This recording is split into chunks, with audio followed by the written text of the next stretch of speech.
મિત્રો આપણે બગદાણા બાપાના દર્શન કરી લીધા છે અને હવે આપણે અહીંથી જઈએ છીએ કાળિયા ઠાકર તરફ. કાળિયા ઠાકર બગદાણાથી માત્ર 5-6 કિલોમીટરના જ અંતરે આવેલું છે અને તે સ્થળની મુલાકાત ખૂબ જ ઓછા લોકોએ લીધેલી છે અને તે ખૂબ જ અદ્ભુત અને સૌંદર્ય ભર્યું છે અને પ્રકૃતિની ગોદમાં છે. તો ચાલો આપણે જઈએ કાળિયા ઠાકર તરફ. અને તે સ્થળને લોકો કાળિયા ઠાકર પણ કહે છે અને વાણિયા વેરી પણ કહે છે. તો ચાલો આપણે જઈએ કાળિયા ઠાકર તરફ.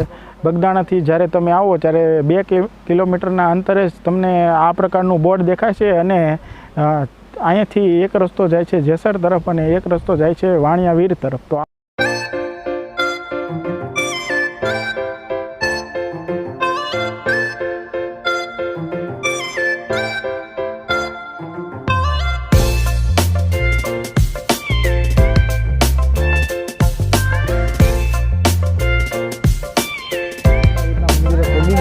કોઈ કહે છે વાણિયા વીર તો કોઈ કહે છે કાળિયા ઠાકર. તો ચાલો આપણે અંદર જઈને દર્શન કરી લઈએ. તો ચાલો મારી સાથે.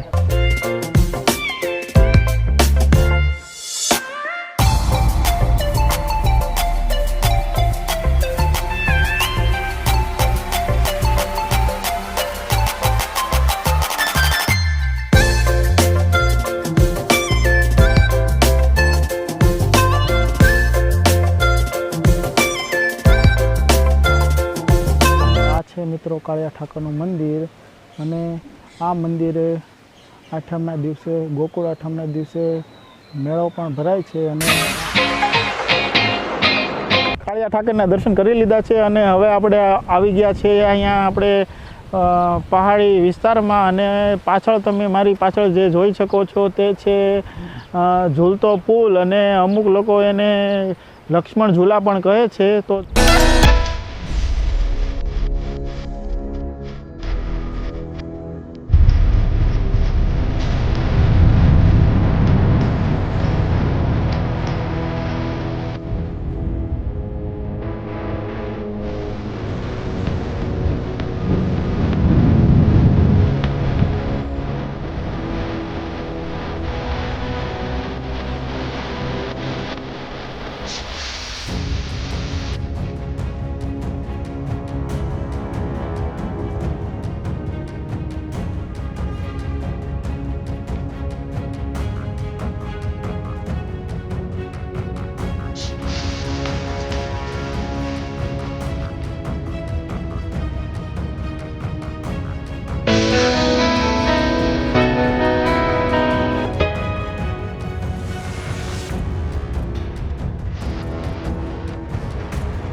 મિત્રો કાળિયા ઠાકરનો બ્લોગ તમને જો આ અમારો બ્લોગ ગમ્યો હોય તો લાઈક, શેર અને મારી ચેનલને સબસ્ક્રાઈબ કરવાનું ભૂલશો નહીં. તો હવે મળીએ છીએ આવતા બ્લોગમાં મિત્રો.